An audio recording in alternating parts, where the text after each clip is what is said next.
दोस्तों दिल्ली धमाके पर आज कुछ नए खुलासे सामने आ रहे हैं। देखिए, एक तो दिल्ली धमाके के मुख्य आरोपी पर बड़ा खुलासा सामने आ रहा। मरीज की मौत के बाद अस्पताल से निकाला गया था डॉक्टर उमर। और वहीं दिल्ली ब्लास्ट मामले में एक्शन में है जम्मू कश्मीर पुलिस भी। अब तक 15 लोगों को गिरफ्तार कर लिया गया है। 200 से ज्यादा ठिकानों पर छापेमारी भी की गई। और एक बड़ा खुलासा तो ये सामने आ रहा दोस्तों की दिल्ली धमाके की प्लानिंग 37 दिन पहले ही शादी में आतंकियों ने एक ग्रुप में बनाई थी। ये सभी पाकिस्तानी हैंडलर से जुड़े थे और कश्मीर से लगे पोस्टर में नजर आए थे। और वहीं एक खुलासा ये सामने आ रहा कि 200 बमों से 26/11 जैसे हमले की साजिश थी। भारत के 3 बड़े शहर टारगेट पर थे। इधर पीएम मोदी भूटान से लौटते ही घायलों से मिलने भी पहुंचे। ये तस्वीरें आप देख सकते हैं। और दिल्ली धमाके में एक नया मोड़ तो ये सामने आ रहा कि हड़बड़ी में किया गया बम ब्लास्ट। ये थ्योरी आखिर किस ओर इशारा कर रही है और उमर की मौत पर भी अभी सस्पेंस बरकरार है। अभी तक जांच एजेंसियों की जांच में ये नया मोड़ आया है कि धमाका हड़बड़ी में किए जाने के संकेत हैं। फरीदाबाद मॉड्यूल के खुलासे से आतंकियों में खलबली मच गई थी। कार एक ही आतंकी चला रहा था जो हो सकता है उमर मोहम्मद हो। और इधर दिल्ली की मुख्यमंत्री रेखा गुप्ता सरकार ने मृतकों के परिवारों को 10-10 लाख रुपए की आर्थिक मदद देने का भी ऐलान किया है। वहीं आज 12 नवंबर को भी दिल्ली का लाल किला मेट्रो स्टेशन बंद रहा। सुरक्षा कारणों की वजह से ये बड़ा फैसला लिया गया। और कुछ नई सीसीटीवी वीडियो फुटेज सामने आ रहे। देखिए, दिल्ली धमाके का सिग्नल पर ब्लास्ट होते ही चकनाचूर हो गए थे कैमरे। और दोस्तों दिल्ली कार ब्लास्ट के बाद भी एक नया सीसीटीवी फुटेज सामने आ रहा जिसमें देखा जा रहा है कि गलियों में भगदड़ मची हुई है। दुकानें छोड़कर भाग रहे कारोबारी।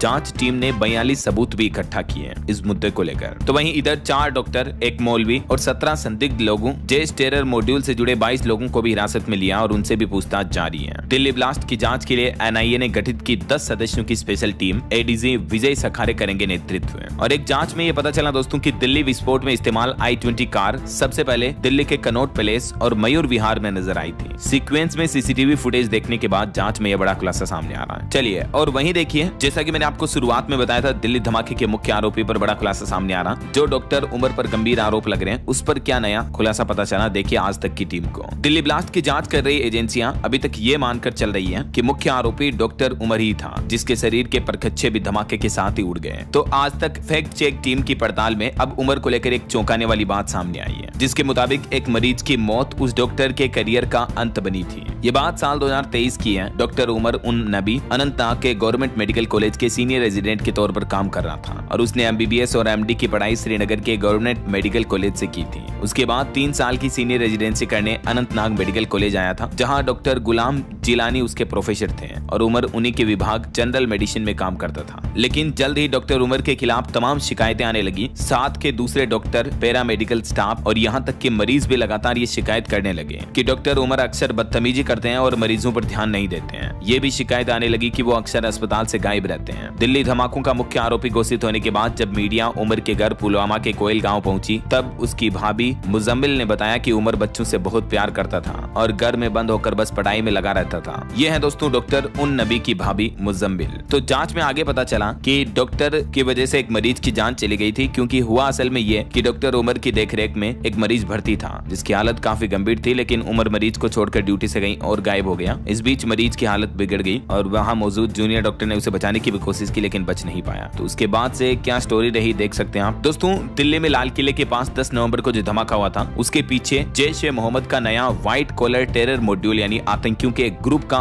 खुलासा उजागर हुआ है। और इस मॉड्यूल में कई डॉक्टर, प्रोफेसर और महिला सदस्य थे जो पाकिस्तानी हैंडलर्स के सीधे संपर्क में थे। शुरुआती जांच में यह भी पता चला कि ये नेटवर्क मेडिकल प्रोफेशन और शैक्षणिक संस्थानों की आड़ में काम कर रहा था ताकि किसी को शक वगैरह ना हो। और हरियाणा के फरीदाबाद, जम्मू कश्मीर के पुलवामा और उत्तर प्रदेश के सहारनपुर समेत कई इलाकों से ये टेरर मॉड्यूल जुड़ा था। इसकी शुरुआत धमाके से ठीक 37 दिन पहले 4 अक्टूबर को सहारनपुर में एक शादी से हुई थी। इसके बाद ग्रुप ने फौजियों को धमकाने वाले पोस्टर, हथियार, विस्फोटक और फंडिंग के नेटवर्क तैयार करना शुरू किया। सुरक्षा जांच एजेंसियों को कश्मीर में 19 अक्टूबर को जैश के पोस्टर दिखने से मॉड्यूल के एक्टिव होने का सुराग मिला और जांच में यह भी सामने आया कि नेटवर्क की सबसे अहम महिला सदस्य डॉक्टर शाहीन शहीद थी। वह जैश सरगना मसूद अजहर की बहन शादिया अजहर से डायरेक्ट जुड़ी थी। यह है वो डॉक्टर शाहीन शहीद। आरोप इन पर यह है कि ये मुजम्मिल की करीबी मानी जाती है और इनकी भी कार में राइफल वगैरह पाई गई थी। ये कुछ और डॉक्टर हैं जिन पर ये घिनौने और गंभीर आरोप लगे हैं। जांच एजेंसियां अभी तो सभी की इन्वेस्टिगेशन कर रही हैं, एक एक करके सारे सच सामने आएंगे जरूर। ये वो पोस्टर है जो मिला था दोस्तों, जिससे जांच एजेंसियां सक्रिय हुई थी। 17 अक्टूबर की डेट लिखी हुई है इस पर। ये पोस्टर वैसे तो उर्दू में लिखा है, इसका हिंदी ट्रांसलेशन क्या है वो भी आप देख सकते हैं। और ये दो दोस्त जो पहले डॉक्टर बने थे और उसके बाद कैसे आतंकी बने। और अभी प्रधानमंत्री नरेंद्र मोदी भूटान दौरे से वापस आ गए हैं। यहाँ उन्होंने दिल्ली लाल किला धमाके में घायल लोगों के साथ मुलाकात की, उनका हालचाल जाना। पीएम मोदी एयरपोर्ट से डायरेक्टली